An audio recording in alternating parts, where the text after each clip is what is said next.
Luka has heard his fair share of rowdy fans before, but this guy was pestering him in his own language.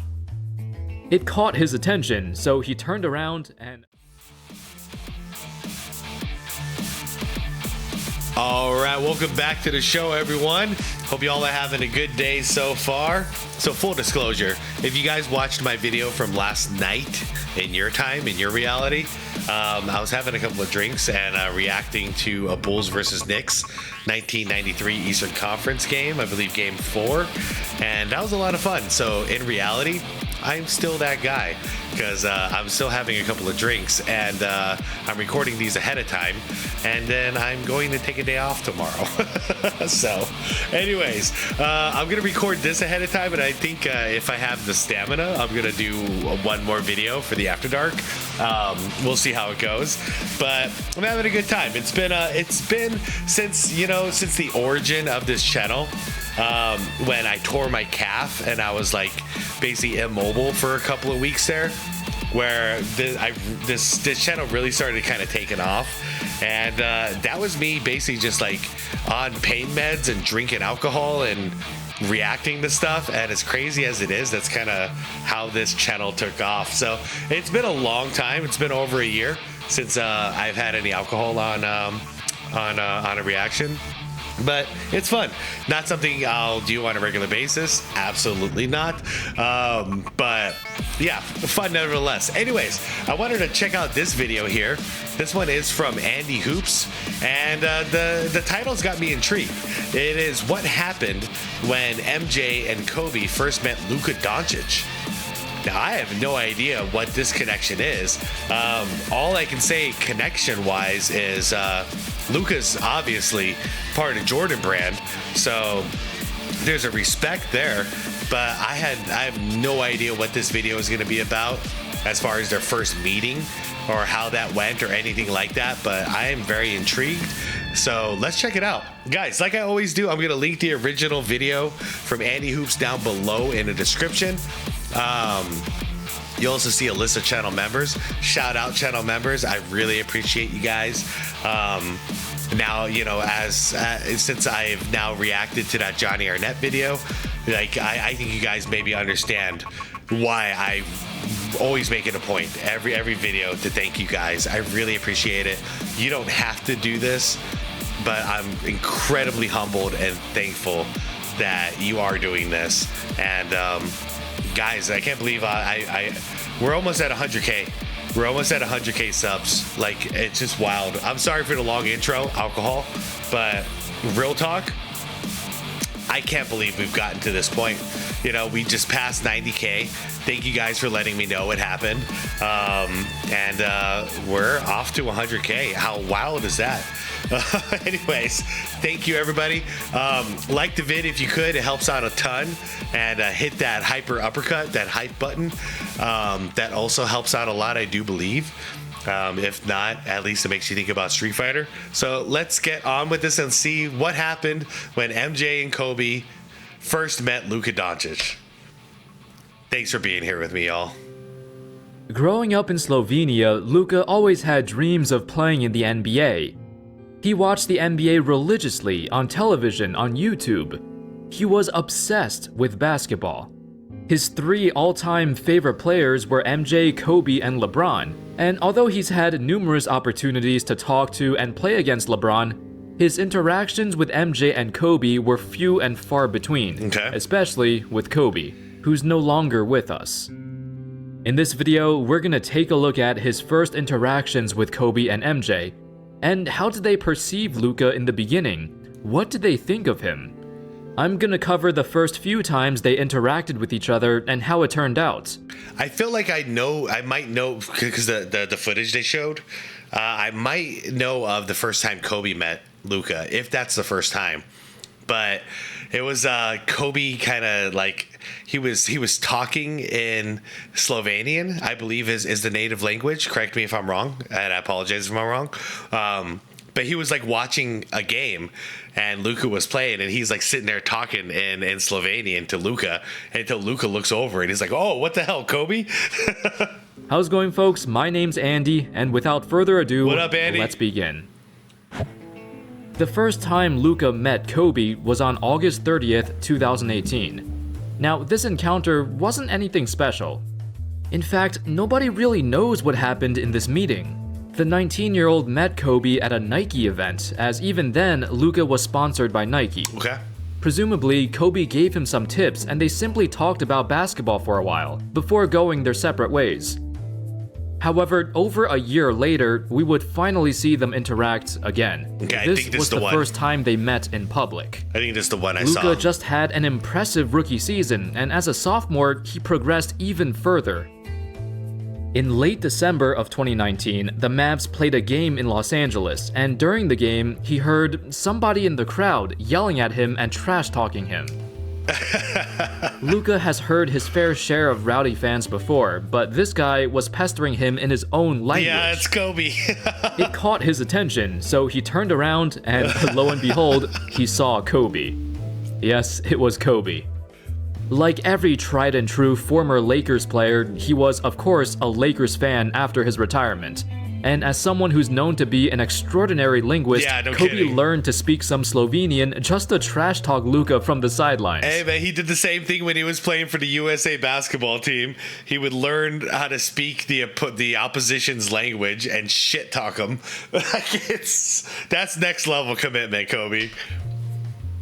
I love the moment you had on the sidelines with Kobe Bryant. So Doncic, a fan is heckling him and he looks to see who it is, and it's Kobe Bryant. When Rachel Nichols asked him what Kobe really said, Luka replied, "And he talked a little trash to you. I understand he was actually talking in Slovenian, is that right?" Yeah. What did he say? I can't say that. I can say that. Too many curse words or what? Yeah, you bet. I assume Kobe was probably yelling some curse words or other derogatory terms he just learned. It surprised Luka, and he was shocked when he turned around to see Kobe was the one yelling at him. I bet, yeah. Of course, it was all for fun though, nothing serious. He was probably expecting just a Slovenian fan who was incredibly disrespectful. Instead, there's one of his heroes. Unfortunately, little did he know, this would be his last time seeing him. Ah, damn. 1 month later, Kobe, along with 8 other people, including his daughter Gianna, passed away in a horrific helicopter accident. Oh man, that's right. This is around that time where Gigi started wanting to go to Laker games to watch it, like, in person. So Kobe and Gigi were going to some Laker games. Man, rest in peace. 5 years. Over 5 years now. Dang. Kobe's death struck everyone. It did. And Luka especially. One day after his death, Luka wore a pair of Kobe shoes with the names of all 9 victims in the crash. He meant a lot to him. In the early days of coming to America and joining the league, Kobe helped him a lot with his transition. And Luka revealed after his death that they would text each other very frequently. Whenever Luka had an off night or went through struggles on the court, Kobe would not hesitate to reach out and give him some words of advice. So Kobe was doing the same thing that Jordan did behind the scenes. Because Kyrie Irving also was incredibly close with Kobe. And they would text often. Kobe was serving as a mentor for them. Just like Jordan served as a mentor for a lot. And more of those stories are coming out nowadays about the people that Jordan mentored, including Kobe himself. That's the way to pass the torch on, man. Not this forever king stuff. Like, no, you serve your time and then you guide the next generation. That's the way it's supposed to be done. Their relationship was still in the beginning stages, and it was blossoming. It's sad to see they just had one public interaction with each other. If Luka's last memory of Kobe was him trash-talking him from the sidelines in Slovenian, that's definitely a memory he'll never forget. Yeah, no kidding. Now, how did his first interaction with MJ go? Well, Luka has actually been on Jordan's radar for a very long time. He's been part of the Nike family for a while. As early as 2017, when he was still playing in Europe, multiple Nike agents reached out to him, and they eventually signed him to a 2-year deal. After that contract expired and after a highly successful rookie season, Jordan personally reached out to Luka to sign him to his very own Air Jordan brand, a subsidiary of Nike. Now, keep in mind, this was very rare for Jordan to do. When he adds people to his brand, they're usually more established and more proven NBA talents. There's been exceptions in recent years though, with Luka and later on Zion Williamson. I was gonna say Zion, yeah. He kind of, well, it's hard to say too, because with Zion, he had all the potential, but yeah, you give him 2 years. The thing is, what are you gonna do? If you would have given him like 2 years in the league, then he would have signed another deal by then. So what are you gonna do? But yeah, in hindsight, I hope that deal's not too long, because I don't imagine there's a lot of people buying Zion shoes right now. Not only that, but he rarely, if ever, compliments young players, especially rookies. Luka was another exception to that. It was clear right from the start that Jordan had his eyes on him, and he knew that Luka would be the next great NBA megastar. He was right. When Luka found out Jordan was interested in signing him, he became all giddy. He jumped on board right away, and then explained why he was so excited.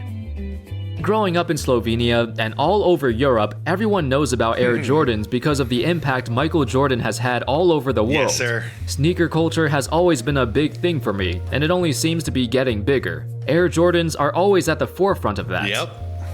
For me, when I knew Jordan Brand was interested, I was really excited. It's a brand with an amazing history. The more I learned about their plans and how much they believe in me, it became an easy decision. That's awesome. However, the thing is, up until this point, despite signing with the Jordan brand, Luka still hasn't met Jordan himself in real life. Get out of here. He's talked to him through different agents and managers, but he's never met him face to face before. That would change by the 2020 NBA All-Star Game in Chicago. Luka and MJ planned to meet each other during that All-Star weekend, and Luka was super excited, but also very nervous. He knows MJ spoke highly of him before. Shortly after he signed with Jordan's brand, MJ released a statement saying, "Luka is a phenomenal player, and at such a young age. He's demonstrating skill it takes many guys years to develop. It will be incredible to watch him continue to advance in the league." But when you're about to meet the GOAT face to face, it sent shivers down his spine. When the time finally came, Luka met him. In a small meeting room in Chicago, they talked about his plans to expand his brand, and MJ further praised how great he's been. However, Luka was so starstruck throughout the entire All-Star weekend, from meeting all the other NBA All-Stars, but meeting MJ was something else. In fact, Luka said that talking to him was amazing, but he was so nervous that he forgot to ask him for a photo. The two of them have a great relationship, and MJ is super happy to have Luka on board, representing his brand. Unfortunately, while we won't see any more interactions with him and Kobe, for Luka and MJ, they're going to have a long-lasting friendship and similar business interests. Luka is thankful for MJ being one of the first people to reach out to him even before he joined the NBA, way before he was even a recognized name in America. Dang. Hey, talent recognizes talent. And it's unfortunate that like Kobe was kind of his mentor and that got taken away. But MJ, oh man, that's the thing. We don't know how much these guys are talking, because MJ always likes to do things way behind the scenes so nobody gets into their business. And I could totally see him mentoring Luka. I really can. I wonder if he is. Jordan was always a believer in Luka way before anyone else was, and even mentioned that he was going to be the best player of his draft class, despite some teams passing up on him. Hey, maybe if the Hornets had the #1 pick that year, Jordan would finally make a good draft choice for once. Anyway, that's all folks. That sums up all of Luka's interactions with Kobe and Jordan so far. It was a dream come true for him to meet his heroes, and they were both very supportive. We hear a lot of times where older superstars like to pick on the young guys and say they couldn't handle playing in the older eras. But none of them have said that about Luka, and nobody should ever say that. Thank you all so much for watching. I hope y'all enjoy the video. And of course, as always, I'll see you next time. Peace. Yeah, that was a good time. So I knew about the Kobe one, and I didn't really know about anything else. But yeah, man, I mean, okay. Luka's on the Lakers now. I hate the Lakers, especially. Like, I've always hated the Lakers. You get LeBron James on your team. I really hate the Lakers right now. And Luka is a part of this now. Now, it wasn't his choice. So I'm trying to like keep my, I'm trying to keep myself in check because right now he's the enemy. He's a Los Angeles Laker playing with LeBron, and I know he probably doesn't want to do it, but he's doing it. So, but the whole reason I bring this up is I sincerely believe we are about to see the best version of Luka Doncic next year. The only thing that can stop him from hitting a supreme level next year is LeBron James.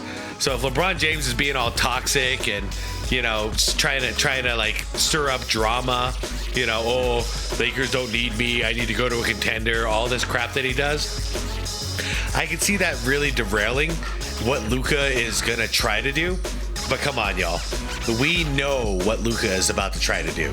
He's trying to shut up and he's trying to do what Jordan did.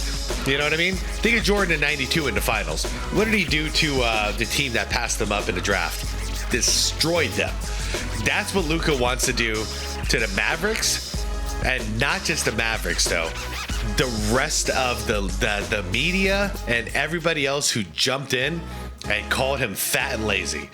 So he's thinking about this the whole time. I saw some footage of him in EuroLeague. Dude looks ready to rock and roll. So pending hopefully no injuries and no health issues, I think we're about to see the best version of Luka Doncic ever, because I think he finally has a real chip on his shoulder. And for those of you who are competitors yourself, sometimes that's what it takes. You gotta have a chip on your shoulder. If things are too easy and in cruise control and it's too happy and comfortable, you can get complacent. But right now, Luka's pissed, and he went from the NBA Finals one year to the next year being on the Lakers with LeBron and getting ousted out in the first round when they were the favorites. I don't imagine that sits well with him.